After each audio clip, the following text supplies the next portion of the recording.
Hello and welcome to all of you. Great to see you.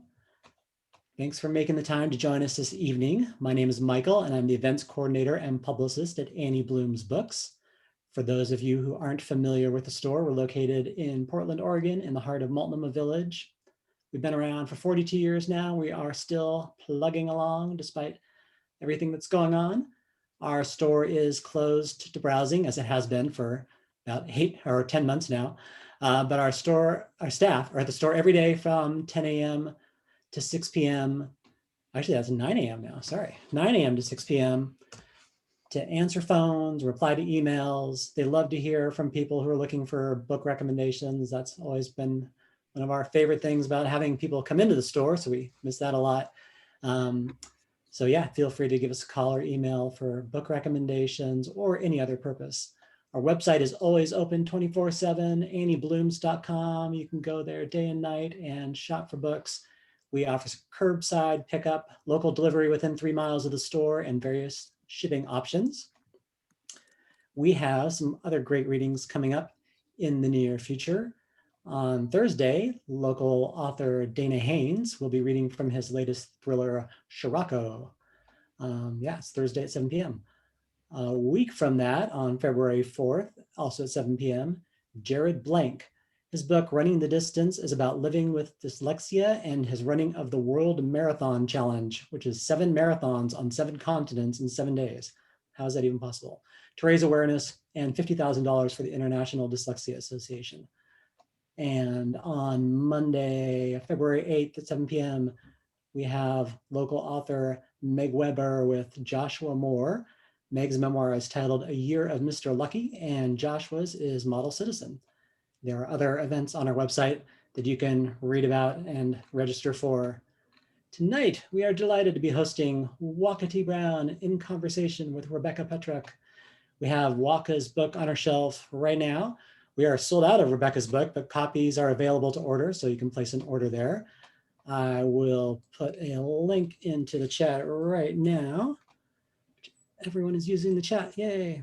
So you can go there and order either or both of those books.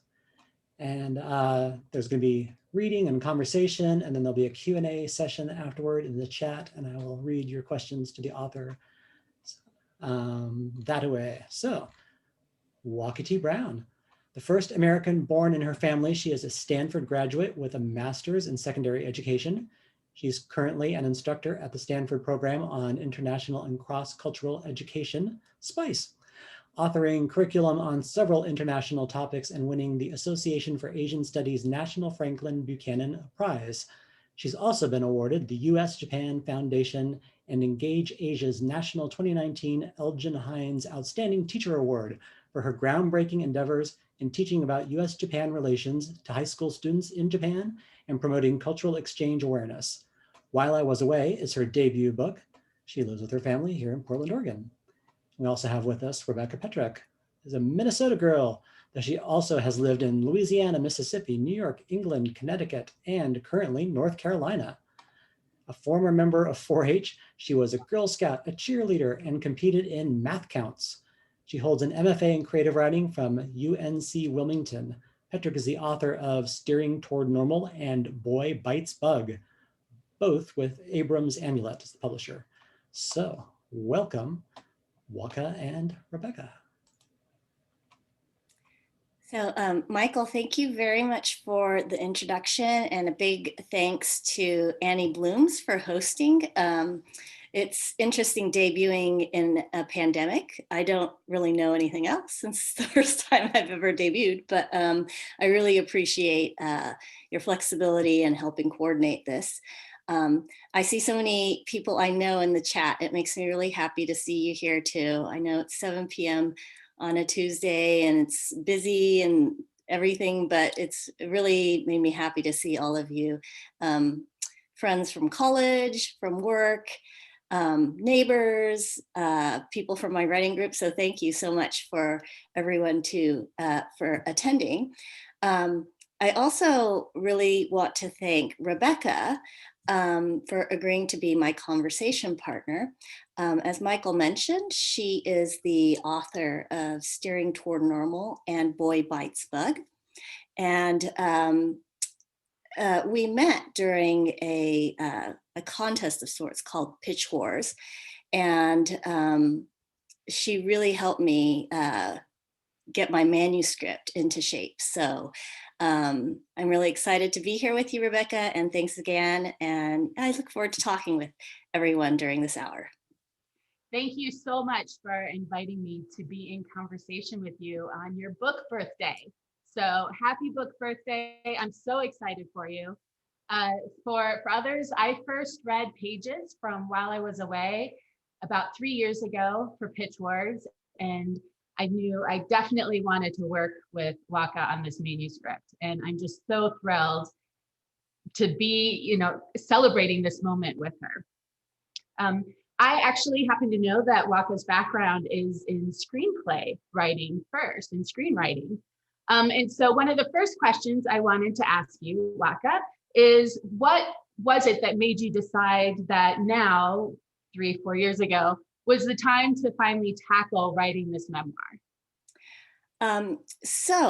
As you mentioned, since my background has mainly been screenwriting for quite some time, I had written probably a dozen feature specs, basically stories in screenplay form. Then I'd go to conferences and pitch them. Occasionally I'd get people to read them and basically tell me, good job, but we can't produce this or we can't buy it. And so after about a dozen times of that and many, many years of that, I kind of felt my energy flagging in that arena. And I was running out of ideas and motivation. And actually at a conference, the Willamette Writers Conference, actually in the Portland, Oregon area, I was talking to a studio exec and he's like, well, what else could you write? And so I kind of casually mentioned this period of my life in which, I was 12 years old and my parents decided to send me to Japan for 5 months by myself to live with my grandmother. And he's like, wow, that's an interesting story. You should write that. And so I was like, oh, I didn't think anyone would be interested in that. But then I was like, well, what else am I going to do? And so I decided to give it a shot. And it was a good experience. Like screenwriting takes a certain type of skill and there's structure. And, it's not supposed to be much more than 100 pages, if that, and you have an act 1 break, an act 2 break. And that's what I knew. I didn't have the slightest idea about how to write a memoir. And I didn't even realize it would be middle grade until I started, since it was because when I was 12. And so it was a path. Then I went and enrolled in a class, and that was a memoir boot camp. Some of my classmates of who I see here, a memoir boot camp at Literary Arts in Portland. And then I worked on it, and that's the version that you saw when I entered the Pitch Wars contest. But then you helped me develop the middle grade voice to the novel. And yeah, that really helped. So that was kind of the path towards While I Was Away becoming a book. I think I'll just do a short reading from it. And this section that I'm going to read, probably about 5 minutes, it's when I arrive at the school. And so just a little bit of background of what's happened beforehand. So my parents sent me to Japan. I'm at my grandmother's house, and then I go to a Japanese school. So not a school meant for international students, but a school meant for just regular Japanese public school students. And I knew some of the students before from a shorter visit 2 years before that, but this is the first time I was going to be there for such a long time. Okay, so this is where I enter the classroom. So my teacher's name is Mr. Adachi. So Mr. Adachi entered the room and the shouting stopped. Students scrambled. Within seconds, the chaos disappeared and all 40 students became as orderly as the desks in the classroom, organized 2 by 2 in rows and all facing the blackboard. Except for me. I didn't know which desk to go to until Emi-chan pointed it out for me. Fujita-san and a boy whose name I didn't know yet stood back straight at the front of the room. Kiritsu, Fujita-san commanded. Chairs scraped on the floor as students rose from their seats. Kyotsuke, the boy barked. All students immediately assumed the stiff posture of soldiers. Rei, Fujita-san said. Altogether, everyone bowed to Mr. Adachi, who stood in front of the class. Ohayo gozaimasu, we said, then snapped back to an upright position after our morning greeting. Take your seats, Fujita-san ordered. My classmates pulled out their chairs, sat down, and scooted into their desks. I was a split second late, but managed to sit down before looking completely lost. Mr. Adachi motioned to me. Waka-chan, come up here, please. At home, I went to school in the same district since I was 5 years old. I met Annette when I was in preschool and Christina on the first day of kindergarten. I was never the new kid. Here, not only was I the new kid, but I was the new weird kid who spoke funky Japanese. I walked up to Mr. Adachi, but I didn't know what to say, how to stand, or where to look. Luckily, Mr. Adachi knew what needed to happen. He took hold of my shoulders and turned me around to face the class. Many of you already know Waka from the short time she spent at this school a couple years ago. Well, now she's here for much longer. Her parents want her to learn Japanese. You may have already noticed Waka can't speak Japanese as well as you. I can't believe he said that, I thought. It might be true, but called out like that in front of the whole class? Mrs. Davenport would never have done that. Pudgy Buzzcut Boy shouted, "What is she, stupid?" My face grew hot. The word for stupid in Japanese is baka. Although my siblings had figured out baka rhymed with waka, I really hoped my classmates wouldn't. No such luck. The scrawny, floppy-haired boy sitting next to Pudgy Buzzcut Boy snickered, "Baka waka." Mr. Adachi's ever-present smile morphed into a scowl. He strode over and smack, brought his hand down on top of Pudgy Buzzcut Boy's head. Holy cow! I flinched and my heart pounded. Teachers at home never hit us. The only person who was allowed to punish any student like that was the principal, who had a paddle hanging in his office. Not that I'd ever seen it. According to school legend, the paddle had holes in it so there was less air resistance when swung. No one actually knew anyone who had ever been paddled, though. Ow! The boy yelped and rubbed his buzzed head. Judging from everyone's non-reaction, teachers smacking kids was not that big of a deal here. "You're the baka, Suzuki-kun," Mr. Adachi berated the boy as he returned to the front of the room. "Remember, Waka's English is better than your Japanese, and by the time she leaves, her Japanese will be as good as yours. Maybe better." Suzuki-kun glared at me as he rubbed his head. Suzuki, I highlighted his name in my brain. Avoid Suzuki-kun. So I'll stop there. Thank you. Thank you so much for reading. I didn't even remember until this moment, but in Minnesota, when I was a student, there was no spanking. But then when I moved to Louisiana, there was a paddle, and that blew my mind. So I can totally relate, whether it's across the country or just across the world or across the country. And one of the things I really loved about while I was away is how it feels like a very welcoming invitation to a different culture. And so I wanted to be sure in particular to ask several questions that I think students and educators will really be interested in. So one of the first is if you could just talk a little bit more about what some of the differences are between school in America versus school in Japan.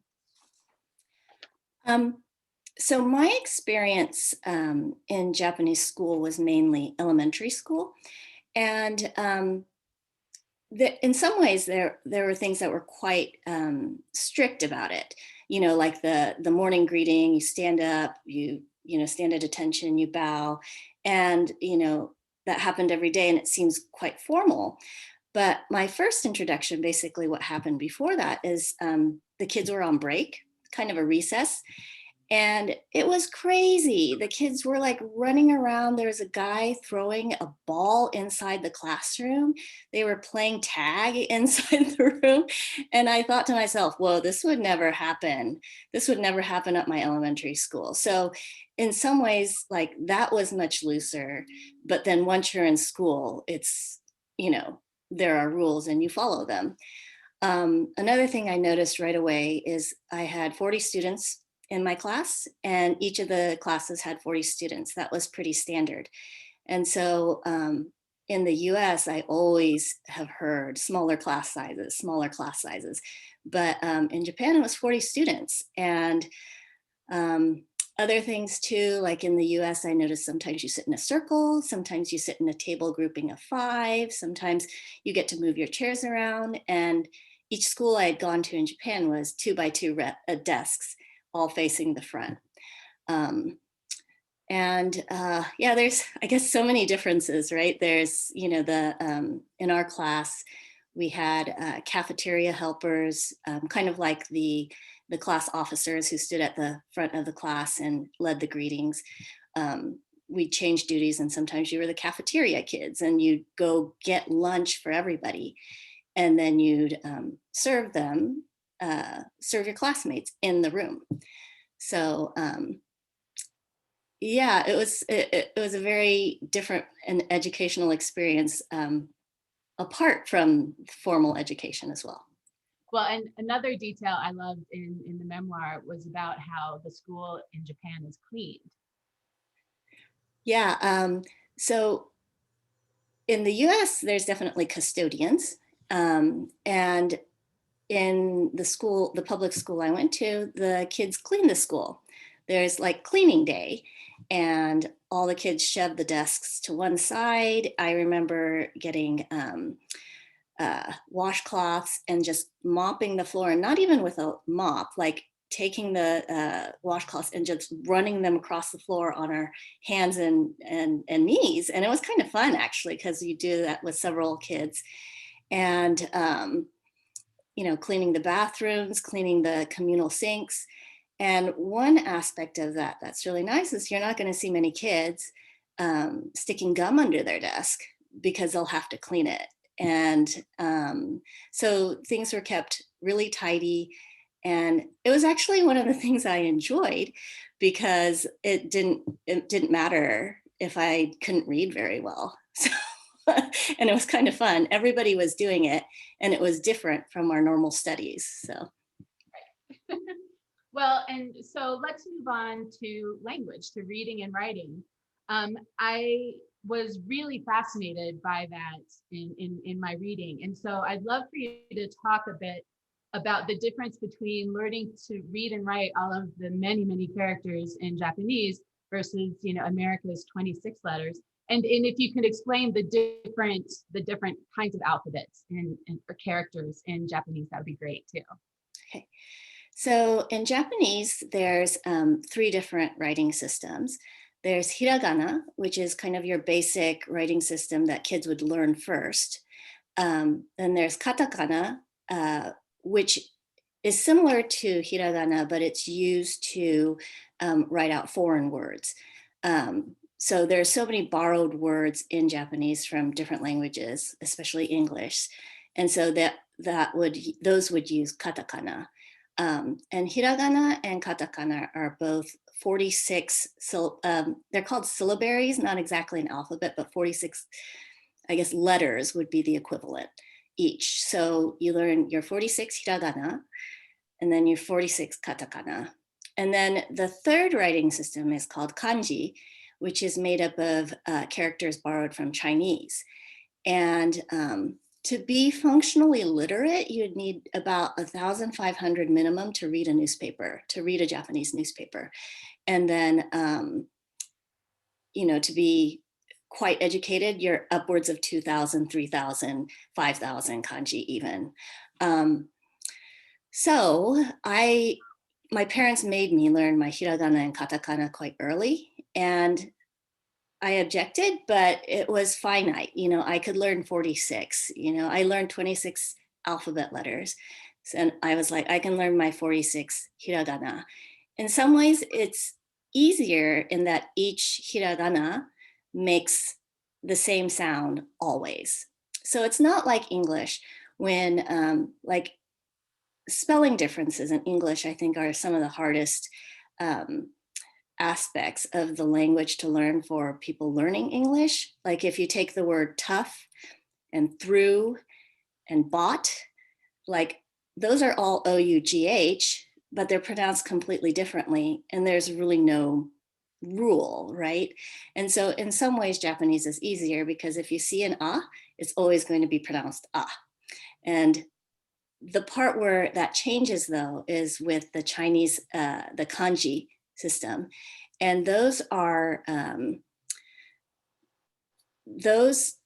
have meaning to them. So if you draw a line straight across, that's the kanji or the character for one. And so it makes sense. You see it, it's one line straight across, you know that means one.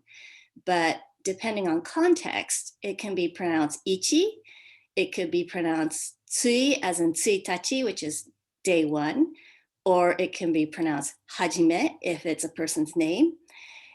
And again, it's context. And so I didn't know how to read those. And a lot of it is just reading and looking it up and practice. And I didn't know many. Like by the time I was in 6th grade, I probably should have known close to 800, and I knew about 50. And so my parents were, you know, like, oh, you need to catch up. Because I was basically illiterate. I could speak casually, I could speak to my friends. I understood a lot, but like when I was presented with a book or a text that kids my age could read, I couldn't read. It was like, don't know that. And then there's hiragana, so I could read that. And then I was like, I don't know that. I don't know that. I don't know that. And it's quite embarrassing, you know, because there's a little bit of embarrassment and shame that I couldn't read that at the same level as other kids. Yeah, and I can relate as someone who is also like a straight A student here. You know, the shock it must have been personally too, to go someplace and then not be, you know, the straight A student in your class. And that's one of the things I love about travel too. You know, having people, the way different people perceive you can change how you perceive yourself or the things that you notice about yourself. And I'd love for you to talk a little bit. I love this part, and I know it wasn't comfortable for you in living in the lived experience, but in the book, you talk about going from like being short in America, being a straight A student, to who you became in Japan and how you were perceived in Japan. So I'd love for you to talk about that, and also a little bit about just kind of the importance of travel, if you don't mind. Okay, sure. Yeah. Well, in the US, in Kansas, I was definitely on the shorter side in my class, and on the brainier side. Like people always were like, oh, you got straight A's. Oh, like, you know, you're such a nerd. You know, and I was active, but I wasn't like the fastest girl in class. Um, I remember during volleyball and PE, everyone would like spike the ball to me because it was so short I could never get it. And it was, but like when I went to Japan, I was actually on the taller side for my class, because how Japanese schools work too. Since the school year starts in April and my birthday was in May, I was actually one of the older kids for my class. So I was also one of the taller kids. I was bigger. And to go from like someone who's always been like the shorty, shrimpy kid in my US classroom to like, I am the big girl in my Japanese classroom. Like I looked down on at least half the boys in my class. You know, at least 2/3 of the girls I was taller than. And it was kind of interesting. Like I was like, I am a big dumb jock. Like this is kind of cool. And so I remember like having great fun during PE. like during the races, I would, I finished first among the girls, like second among the entire class, including the boys. And it was fun, but it also kind of gave me the perspective. It's not fun. It's not fun when people think you're dumb too. Um, but yeah, so I think with travel too, that definitely gives you a different perspective. um, I never in a million years would have thought like that I would be this tall person. But, in Japan too, like buying clothing was easier. Like I didn't have to hem anything, things fit. Um, and when I've gone traveling different places too, then you get another perspective. Like when I was in Italy and I wanted to buy some clothes, I asked, is there anything shorter? And I got laughed at. She goes, no, no, no, these are for Italian women, not you. I was like, oh, well, that's quite direct, but okay, like you get a lot of different perspectives. And I think too, with travel, I mean, we've been fortunate to be able to travel with our kids different places too. Like, I think some of the issues that have popped up in recent years, or perhaps probably have been simmering for many, many years, is that I don't think people know enough people from different countries. And if you actually knew more people, then you wouldn't be as afraid of them. As some people seem to be, I guess. Yes. Well, and hopefully your book, While I Was Away, will help open the eyes for modern American students and alleviate that problem at least somewhat. So let's move into talking about the writing itself. What was the process like when you began to write While I Was Away? Okay, well, so as I mentioned, I was coming from the background of screenwriting, and um, screenwriting is nice in that there's a nice structure, and I was comfortable with that structure. And so I didn't know how to approach this memoir type of project, except for to just brainstorm as many memories that I had.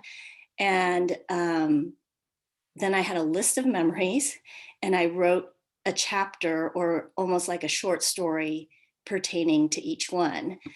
Um, and, I started to query kind of a little bit with that. And I got kind of the same feedback, which is like, this is episodic. What's the thread that goes through the whole thing? And thankfully, when I entered Pitch Wars, since you're good at structure, then we took it into 3 different sections. There was a section that involved my grandmother, a section that involved school, and a section that involved my relationship to Japan. And then you helped me weave those together in more of a cohesive arc. And so it's still kind of daunting to me to think of things in terms of word count. For instance, like a middle grade novel is 55,000, would you say? Like, 50,000 is like the median.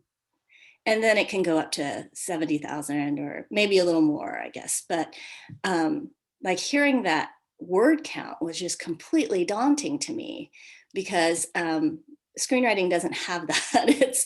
There's in screenwriting, you get as much white space on the page, you make it move fast.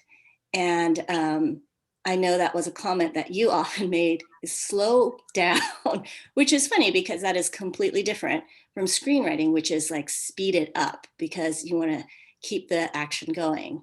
So another thing that I did too is I just read as many middle grade novels as I could get my hands on, because it was a pretty steep learning curve to go from like screenwriting for so long to a memoir a little bit, and then trying to develop a middle grade voice. Yeah, I remember that was definitely a conversation we had from the get-go. Like, it's in memoir voice, which I think a lot of people instantly know what that means, versus, a present kind of middle grade contemporary voice, even though it's technically historical fiction, which makes me feel very old. But, so will you talk a little bit about what the process of becoming published was like? So Pitch Wars was a 4-month process. I think this year they moved it down to 3. And I think four. So it's a 4-month process through which you completely revise your work. And then at the end of it, there's this thing called an agent showcase. And so Pitch Wars has gotten enough press, I guess it's well known enough that a lot of agents kind of congregate and request manuscripts through that. And so I had a number of agents request and then some rejections. And then I had 2 offers, and I ended up with my agent, Penny Moore, who's with Avitas in New York City. And I went through another 2 rounds of edits with Penny. And then I went on submission. And so then she submitted it, I think, to maybe 10 editors. I can't remember, the list was longer than 5, but around 10. And then within a couple weeks, I had offers. And then she arranged an auction, and then I landed at HarperCollins Quiltry. And I've been working with Alyssa. I see that she's here. I've been working Alyssa since then, and also completing a book 2 with Alyssa as well at Harper. Can you talk a little bit about book 2, or is that still on the down low? Alyssa said I can talk a little bit about it because we're close. We're close to having, I guess the line edits are almost complete. I need to get to those. But it is actually my first work of fiction. So it's not memoir. In some senses, it's based at around the same time. It's 97. It's a 1987 to 88 time frame, and it is about a Japanese American girl, but it is fiction, and it's kind of the exploration of the American dream. You can be anything you want to be, but through the eyes of someone whose parents are immigrants, and during that time frame, because the main character has some pretty outlandish dreams, and I think a lot of young kids they do. The sky's the limit, and so it's really an exploration of can you really be anything you want to be, and how do you reconcile that with reality as well? I can't wait to read it. So I want to be sure we leave plenty of time for Q&A. So there is a comment section. If you have questions, please, I invite you to start adding those to the comments. And just a reminder too, that you can buy signed copies of While I Was Away from Annie Blooms. So if you are interested in a signed copy, be sure to place your order with Annie Blooms and just make sure that they know you want the signed one. So while we wait for some questions to come in, I did want to ask just one more question too about how you were able to balance, memoir writing and being factually, accurate with the need for a story arc, as far as pacing in the book. So when I started the brainstorming process, it was basically throwing every memory that I had onto paper and then writing about it. And then even though it's just a 5-month period of my life, there were a lot of stories and incidents that didn't really add anything. They were interesting tidbits, but they didn't really add anything. Like the whole relationship between my grandmother on my father's side, I didn't even include it. It was largely, it was non-confrontational. I went to her house several times. It was different. I was usually bored, but those are the types of details. Since they didn't lend anything to the story, I couldn't include them really, because then they take the story in a different direction. And so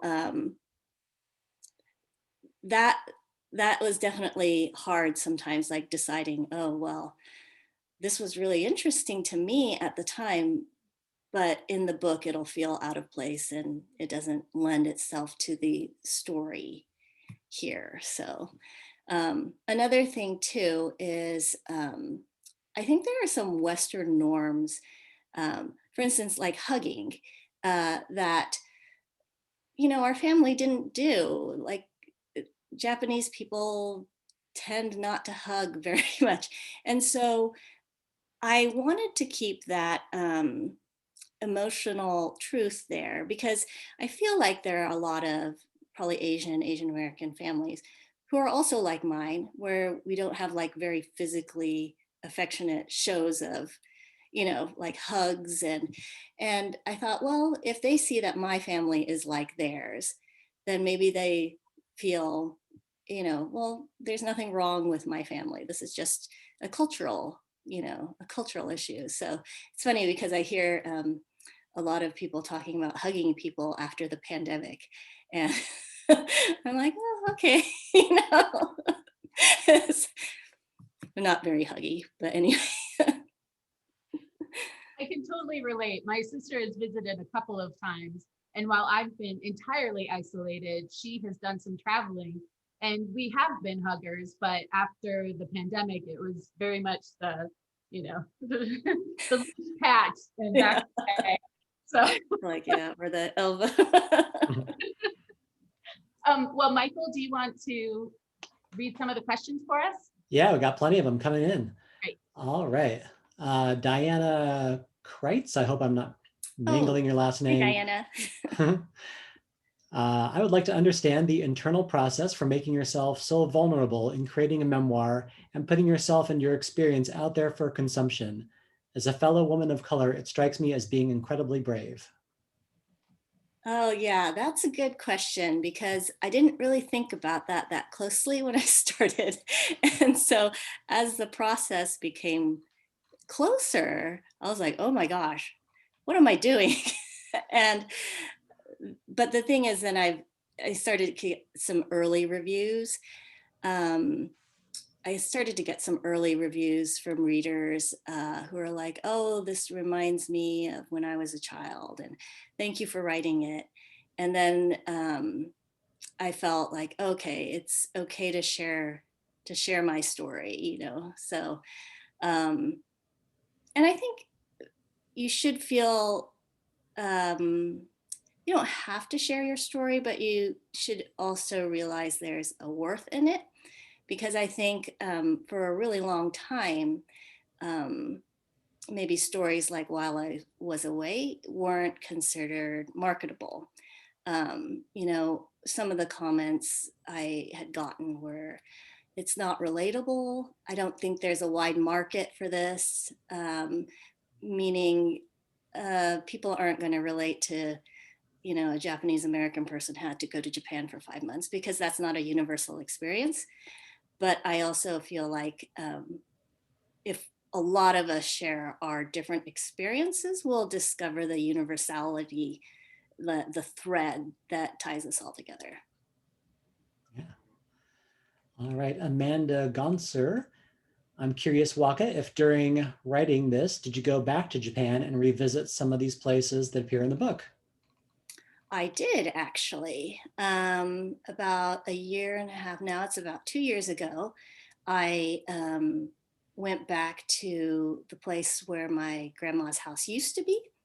And it is now a small kind of condo complex. And then my aunt, who took care of me quite a bit while I was there, she walked me um, to the school I used to go to. And I didn't remember it at all. I didn't remember the path to it at all. And she's like, do you remember this temple? And I was like, I don't remember this temple, you know. But then when I got to the school, what is, I guess, surprising, the most surprising, was it seemed so small, you know? And when I went there, it was the largest, scariest place that I could imagine. But when I went there a couple years ago, it's like, it's so old and it's so small. And it kind of made me wonder, like, and it was a multi-story building. And I remember when I was a kid having to climb stairs to my classroom. Like that just seemed crazy to me because none of the schools I had been in up until that time had stairs.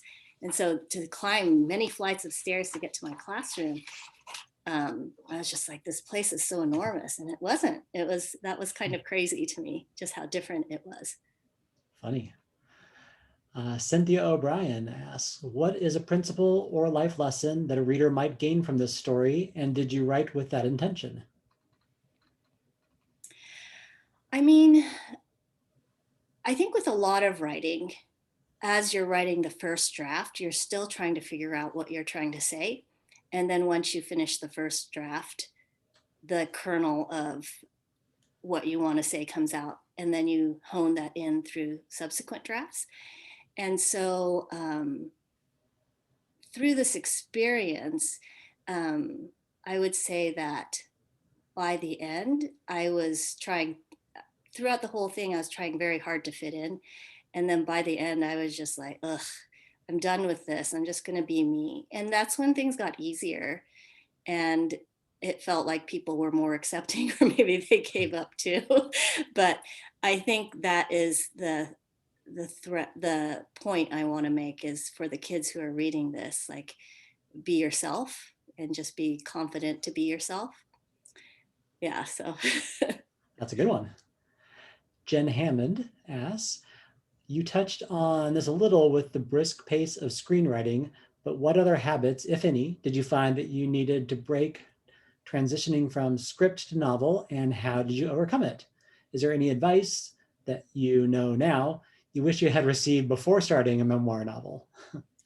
Oh, so Jen is one of my great screenwriting buddies, and we have gone through lots of scripts, trading scripts back and forth. So my best advice is to read a ton of good books in the genre that you want to write.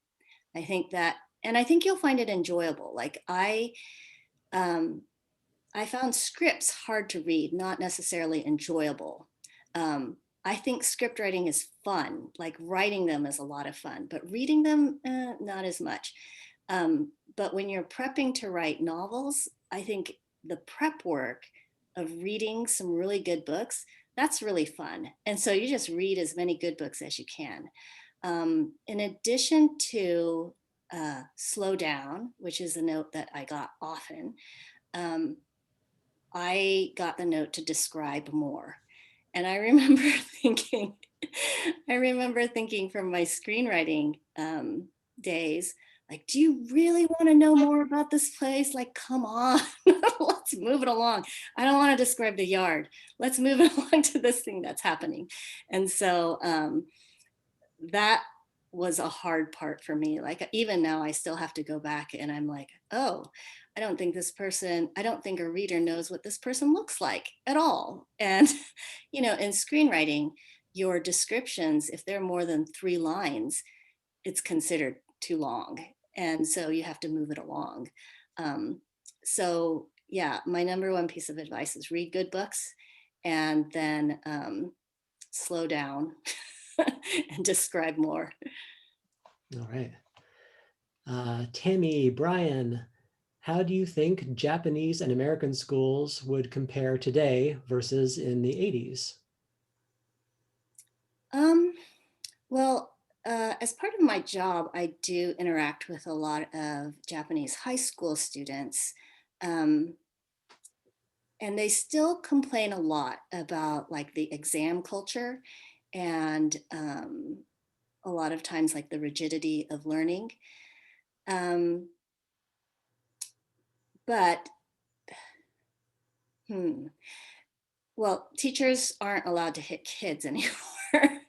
Like it's technically not okay anymore. And in Japan, you see education changing a lot as well. The path towards university used to be very exam focused, but there are alternate routes now for some students to go through, like a recommendation route. And so they'll receive recommendations from teachers. And it's new. I'm not really quite sure how it works now, but it's becoming a little bit more flexible.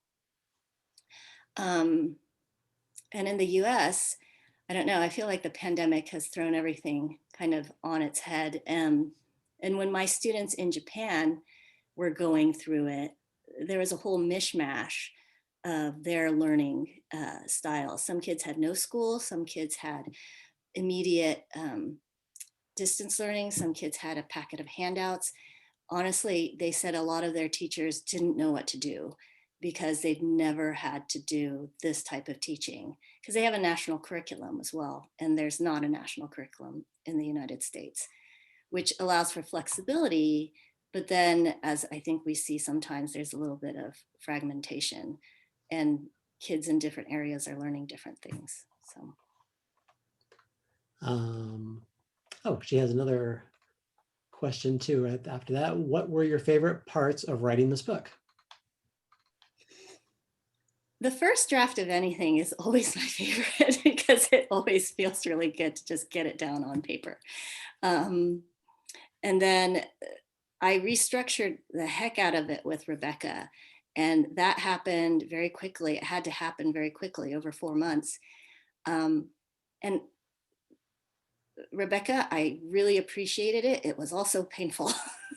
So, but then at the end, when you see it come together and you see how much better the revision and all the feedback made it, that's also a really gratifying part. And I have to say that when the reviews have come in, especially from kids, that's really made me happy. Heidi McLaren asks, how do you think your parents would feel about your experience while away? You know, I've shared quite a bit with them. And gosh, it was 36 years ago. I think we share a lot of memories of my grandmother as well. And so I think they'd be like, oh, okay, cool. I don't know. Jen Hammond asks, how polished was your manuscript when you submitted to Pitch Wars compared to what it has become? Before submitting to Pitch Wars, if it's something that you want to do, I would suggest getting it to the point where you don't know what to do with it next. Like you've revised it, you get it to the point that it's as good as you can make it on your own, and then submit it. So in my mind, I didn't know what else to do. That being said, half of it was rewritten, right, Rebecca? Like we took it apart. And like the tone changed. So the tone had to change across the entire manuscript.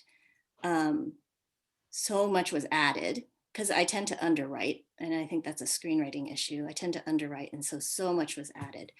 So in retrospect, I thought it was pretty good, but there was a lot of work left. Probably, let's see, a couple drafts with you, a draft or two with my agent, and then a couple drafts. There are still five more drafts since Pitch Wars. Let's see. Elizabeth Hart Whalen, you talked about your next book being your first work of fiction. Were your screenplays also based on your life experiences or someone else's? Oh, so I should clarify, it's my first middle grade book work of fiction, but my screenplays themselves were completely outlandish fiction from the get-go. So one of the rules in screenwriting, sometimes you'll see it, but like you should never write this screenplay that is about your life. If you try to pitch it to a studio exec, unless you are like Stephen King and you're like, I want to write this screenplay about my life, generally studios will turn you down just by hearing the title. So yeah. What kind of screenplays were you writing? That's my question. Oh, I started out with like romantic comedies because those were the types of movies I liked. And I would say, yeah, 2016, I stopped writing anything comedic. I was for 4 years. And I did write a screenplay in between pitch wars, or maybe simultaneously, as this memoir, but it wasn't a comedy. It was historic drama, depressing. I don't know, maybe comedies will happen again. Maybe, I don't know. All right. Jackie Y, do you think you'll be writing another memoir in the future? I don't really have plans for it, I guess. The reason why while I was away was easy for me to write to is it was 36 years ago. So, I feel like there's some responsibility with memoir too. Like there's definitely um, times of my life that I could write about, but those people are still up and around, and and yeah, I don't think so. If I do write something, it would probably be fictionalized. Yeah. And Mateo Miranda, what lessons did you learn from your grandmother? She was a tough old bird. And I remember, like, this is in the book, and Matt is actually in my writing group, so he probably remembers this. Like, I would say for her age in Japan, she was truly unique and unafraid to be different, which is kind of unusual for that age, and um, in Japan for a woman too. But yeah, she just wear like, I remember this dress. It was like tiger stripe, yellow swirls. And she's like, I look great. This is a great dress. And she just wear it. And I remember thinking, yeah, she's herself and she likes that pattern. And so I would say that's the biggest lesson. It's just, yeah, she was unabashedly herself and she was tough. So I think I learned an element of toughness just from the experience, but also kind of from her. Yeah, and to be yourself. That's awesome. One of the parts that's really beautifully touching, I think, in the manuscript is how you revealed to us the complicatedness of your relationship with her, that there were loving moments and not loving moments, and it was very much a lot to parse through as a 12-year-old, with an 80-year-old survivor of World War II. And I mean, it's just beautiful the way it all comes together. And I can't thank you enough for sharing that part, as well as the parts about school and your relationship with Japan. It's really beautiful. Thank you, Rebecca. I have another. Oh, sorry. Go ahead. Oh, another question. Go. Yeah. Thomas Lee, what do your kids think of the experience you described in the book? I don't know. You'll have to ask them. They're watching in the other room. I have used it on occasion. Like I've sent them to the store. I remember right when they turned 12, I'd be like, hey, can you go to the store and get some milk? And they're like, you're sending me to the store by myself? And I'm like, hey, my parents sent me to Japan by myself. You can go to the store. And it's grumble, grumble. But yeah, it's hard because my little one is 11. Hi, Leo. But, I was 11 and a half when my parents started talking about this. So it's hard for me to imagine sending Leo off to Japan right now. Like, see ya in 5 months. Like, it is a different mindset, I guess. So he's probably in the other room saying, no. Packing his bag. Yeah. All right. Well, does anyone else have any final questions? I did want to say thank you very much to Waka for inviting me, but also to remind you, or let everybody know that Waka found something in her journals from when she was 12 that very much relates to the production of this book. Do you want to share that as kind of a final thing tonight? Oh, yes. So I kept all the letters actually that people sent me. And one from my older brother at that time was talking about the election. And it was Mondale Ferraro was a Democratic ticket. And he said, can you believe, like, Geraldine Ferraro is going to be the vice presidential candidate? And I remember thinking, a woman vice president? Wow, that would be great. And it's been a while, but I did think about that when Kamala Harris was sworn in, and it made me very happy. That's great. And I also just wanted to thank everyone for coming, and thank you, Rebecca. I was filled with nerves about this event from the get-go, so it really means a lot to see so many faces and names from my college years and my writing years and my work. And so thank you all for coming. And as Michael mentioned, Annie Bloom's hasn't been open for browsing for this whole pandemic. So if you haven't ordered a book and you would like one, please do consider ordering from Annie Bloom's. And if you would like it signed, please just indicate that in the notes section. Also, Rebecca's book, Boy Bites Bug, is a great book about, I don't know how you would describe it, but I think like about eating bugs. Like there's more to the story than that. But I don't know, Rebecca, do you want to say a few words about your book as well?